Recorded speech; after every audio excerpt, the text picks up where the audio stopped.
इजराइलियों के मिस्र देश से निकालने के दूसरे वर्ष के पहले महीने में यहोवा ने सीनै पर्वत के जंगल में मूसा से कहा, इजराइली फसह नामक पर्व को उनके नियत समय पर मनाया करें, अर्थात इसी महीने के 14वें दिन को गोधूली के समय तुम लोग उसे सब विधियों और नियमों के अनुसार मानना।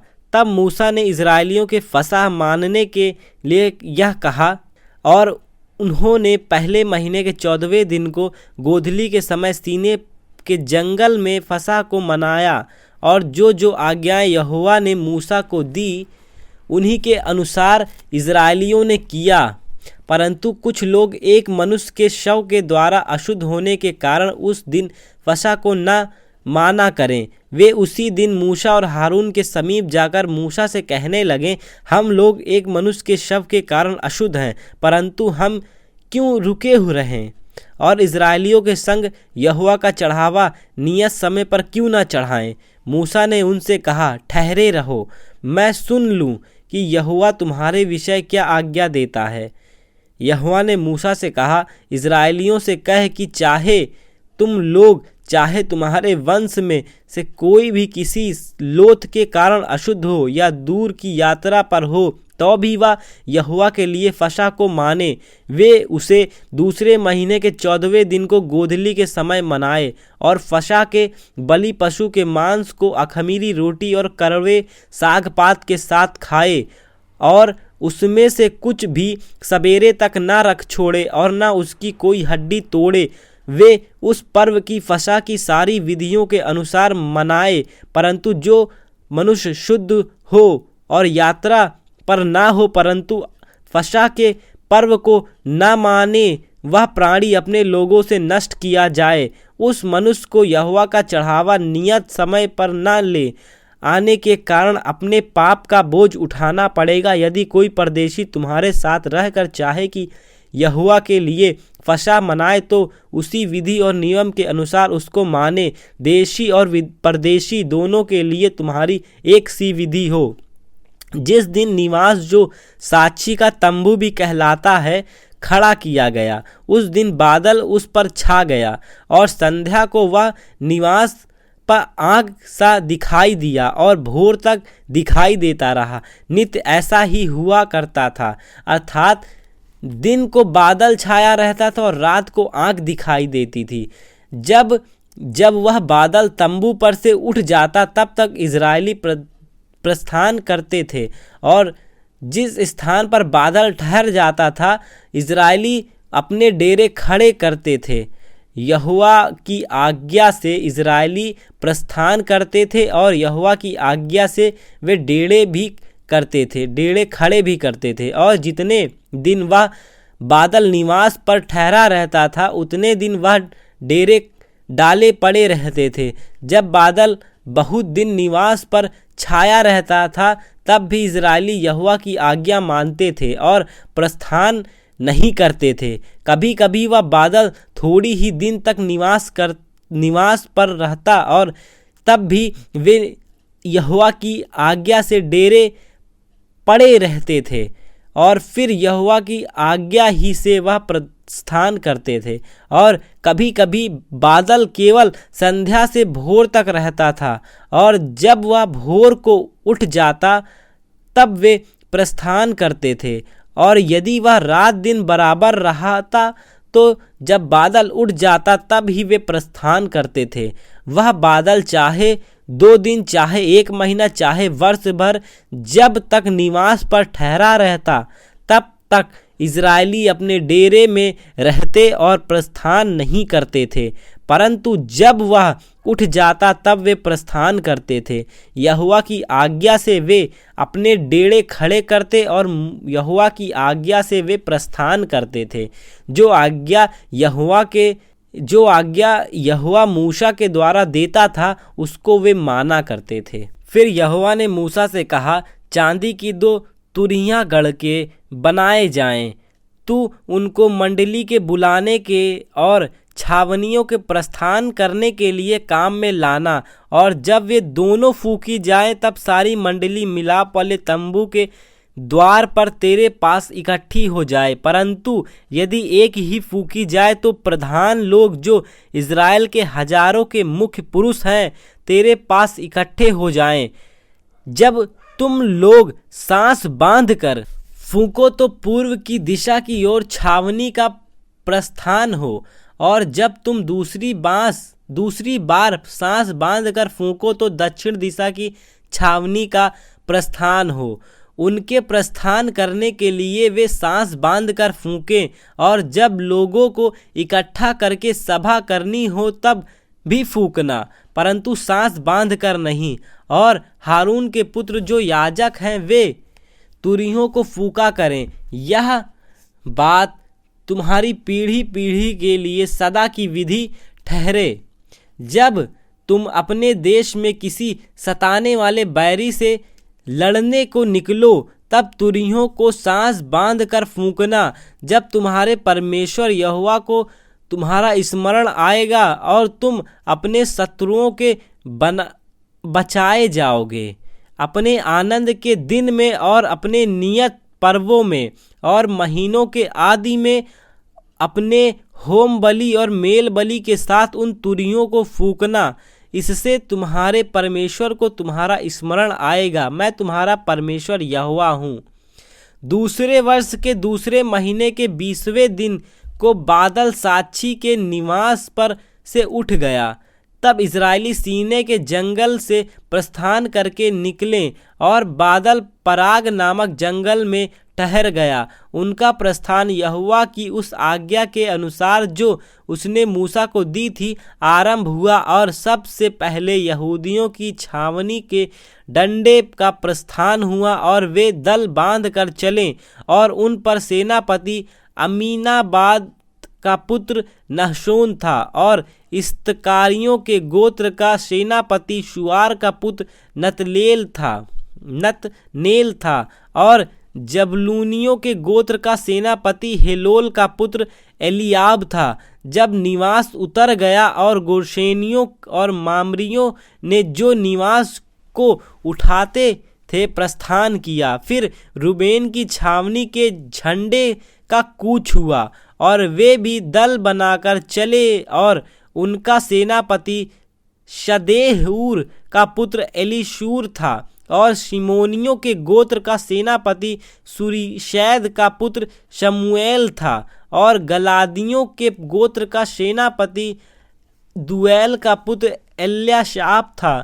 तब कनातियों के पवित्र वस्तुओं को उठाए हुए प्रस्थान किए, और उनके पहुँचने तक गोशेनवासी और मामरी ने निवास को खड़ा कर दिया। फिर एप्रैमियों की छावनी के झंडे का कूच हुआ, और वे भी दल बनाकर चले, और उनका सेनापति अमीहूद का पुत्र एलीशामा था, और मनरसियों के गोत्र का सेनापति पदाशूर का पुत्र गमलीएल था, और बिन्यामियों के पुत्र का गोत्र का सेनापति गिदोनी का पुत्र अबीदान था। फिर दानियों की छावनी जो छावनियों के पीछे थी उसके झंडे का प्रस्थान हुआ, और वे भी दल बना कर चले, और उनका सेनापति अमीशदै का पुत्र अखीअजार था, और अशेरियों के गोत्र का सेनापति ओक्रान का पुत्र पजिएल था, और नप्तालियों के गोत्र का सेनापति एनान का पुत्र अहीरा था। इज़राइली इसी प्रकार अपने अपने दल के अनुसार प्रस्थान करते और आगे बढ़ते रहते थे। मूसा ने अपने ससुर रूएल मिघानी के पुत्र होबाब से कहा, हम लोग उस स्थान की यात्रा करते हैं जिसके विषय मैं यहोवा ने कहा है कि मैं उसे तुमको दूंगा, इसलिए तू भी हमारे संग चल और हम तेरी भलाई करेंगे, क्योंकि यहोवा ने इज़राइल के विषय में भला ही कहा है। होबाब ने उसे उत्तर दिया, मैं नहीं जाऊंगा, मैं अपने देश और कुटुंबियों में लौट जाऊंगा। फिर मूसा ने कहा, हमको ना छोड़, क्योंकि हमें जंगल में कहाँ कहाँ डेरा खड़ा करना चाहिए या तुझे ही मालूम है। तू हमारे लिए आँखों का काम देगा और यदि तू हमारे संग चले तो निश्चय जो भलाई यहोवा हमसे करेगा उसी के अनुसार हम भी तुझसे वैसे ही करेंगे। फिर इस्राएलियों ने यहोवा के पर्वत से प्रस्थान करके 3 दिन की यात्रा की और उन 3 दिनों के मार्ग में यहोवा की वाचा का संदूक उसके लिए विश्राम का स्थान ढूंढता हुआ उसके आगे आगे चलता रहा। और जब वे छावनी के स्थान से प्रस्थान करते थे तब दिन भर यहोवा का बादल उनके ऊपर छाया रहता था, और जब जब संदूक का प्रस्थान होता था तब तक मूसा यह कहा करता था, हे यहोवा उठ, और तेरे शत्रु तितर बितर हो गए और तेरे बैरी तेरे सामने से भाग गए। और जब जब वह ठहर जाता था तब वह मूसा कहा करता था, हे यहोवा हजारों हजार इस्राएलियों से लौट कर आ जा। फिर वे लोग बुड़बुड़ाने और यहोवा के सुनते हुए कहने लगे। अतः यहोवा ने सुना और उनका कोप भड़क उठा और यहोवा की आग उनके मध्य में जल उठी और छावनी के एक किनारे से भस्म करने लगी। तब लोग मूसा के पास आकर चिल्लाए और मूसा ने यहोवा से प्रार्थना की। तब वह आग बुझ गई और उस स्थान का नाम तबेरा पड़ा, क्योंकि यहोवा की आग उनमें जल उठी थी। फिर जो मिली जुली भीड़ उनके साथ थी वह कामुकता करने लगी, और इज़राइली भी रोने और कहने लगे, हमें मांस खाने को कौन देगा? हमें वे मछलियां स्मरण हैं जो हम मिस्र में सेत मेत खाया करते थे, और वे खीरे और तरबूज और गंदने और प्याज और लहसुन। परंतु अब हमारा भी जी घबरा गया है, यहाँ पर इस मन्ना को छोड़ और कुछ भी देख नहीं पड़ता। और मन्ना तो धनिये के समान था और उसका रंग रूपी मोती का सा था। लोग इधर उधर जाकर उसे बटोरते और चक्की में पीसते या ओखली में कूटते थे, फिर तसले में पकाते और उसके फुलके बनाते थे, और उसका स्वाद तेल में बने हुए पुए के समान था। और रात को जब छावनी में ओस पड़ती थी तब उसके साथ मन्ना भी गिरता था। और मूसा ने सब घरानों के आदमियों को अपने अपने डेरे के द्वार पर रोते सुना, और यहोवा का कोप अत्यंत भड़का और मूसा को भी बुरा मालूम हुआ।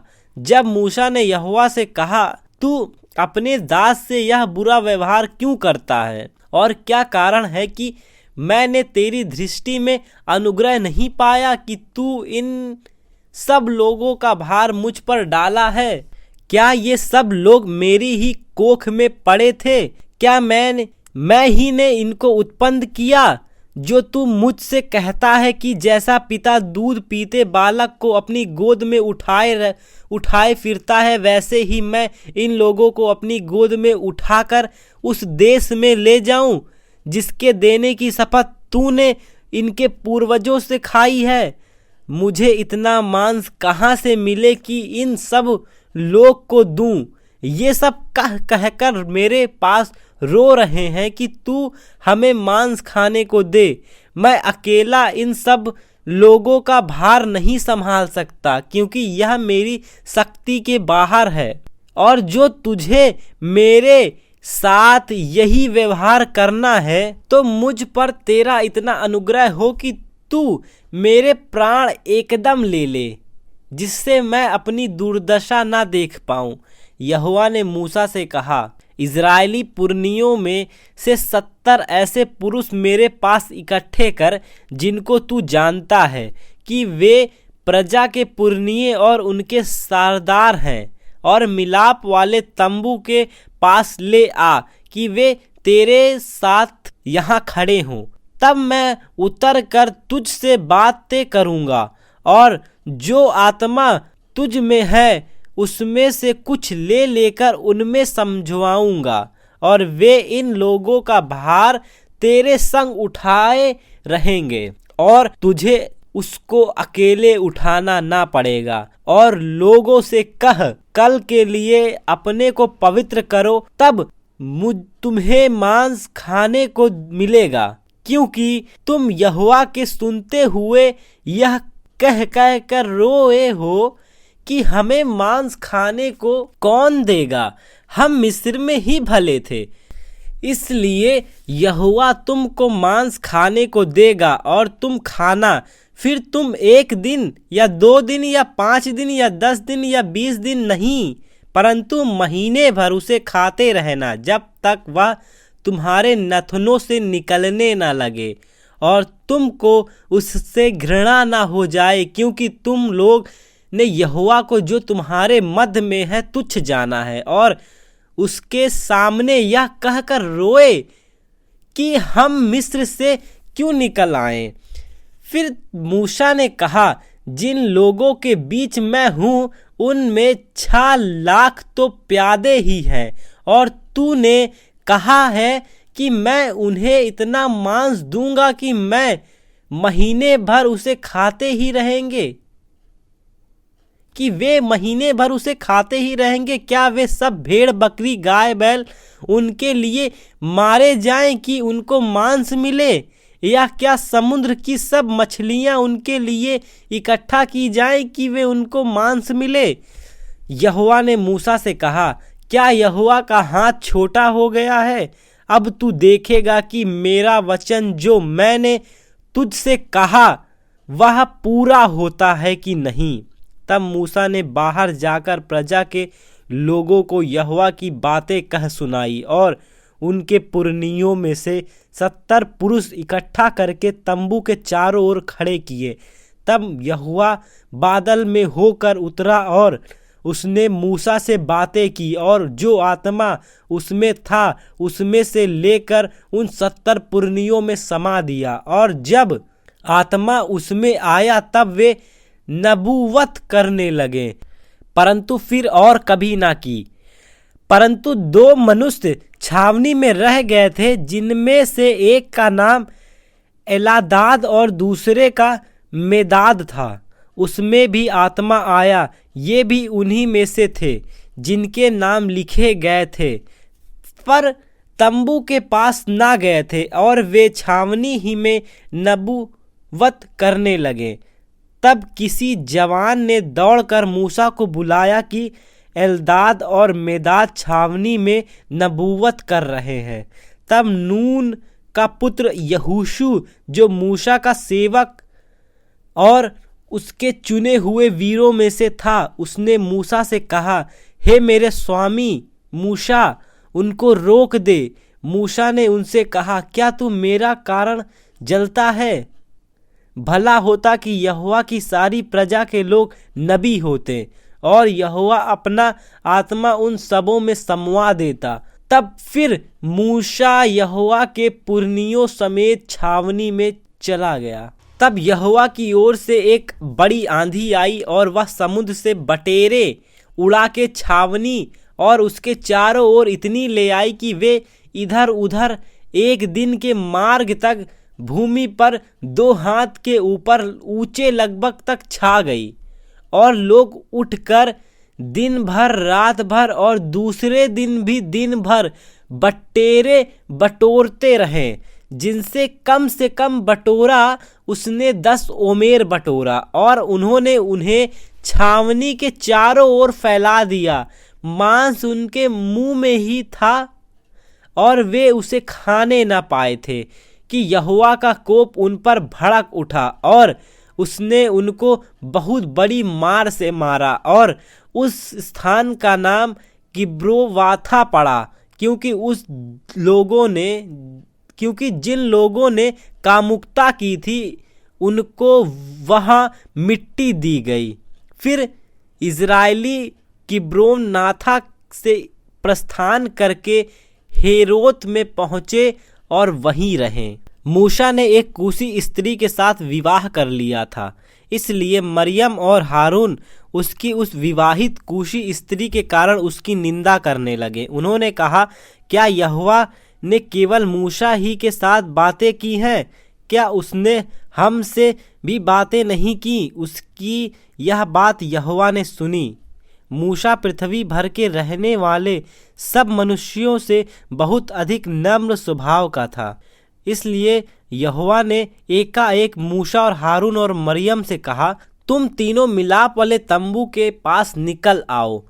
तब वे तीनों निकल आए। तब यहोवा के बादल के खंबे में उतर कर तंबू के द्वार पर खड़ा होकर हारून और मरियम को बुलाया। अतः वे दोनों उसके निकट आए। तब यहोवा ने कहा, मेरी बात सुनो, यदि तुम में कोई नबी हो तो उस पर मैं यहोवा दर्शन के द्वारा अपने आप को प्रकट करूंगा या स्वप्न में उससे बातें करूंगा। परंतु मेरा दास मूसा ऐसा नहीं है। वह तो मेरे सब घरानों में विश्वास योग्य है। उससे मैं गुप्त रीति से नहीं परंतु आमने सामने और प्रत्यक्ष होकर बातें करता हूँ, और वह यहोवा का स्वरूप निहारने पाता है। इसलिए तुम मेरे दास मूसा की निंदा करते हुए क्यों नहीं डरते? तब यहोवा का कोप उन पर भड़का और वह चला गया। तब वह बादल तंबू के ऊपर से उठ गया और मरियम कोढ़ से हिम के समान श्वेत हो गई। और हारून ने मरियम की ओर दृष्टि की और देखा कि वह कोढ़िन हो गई है।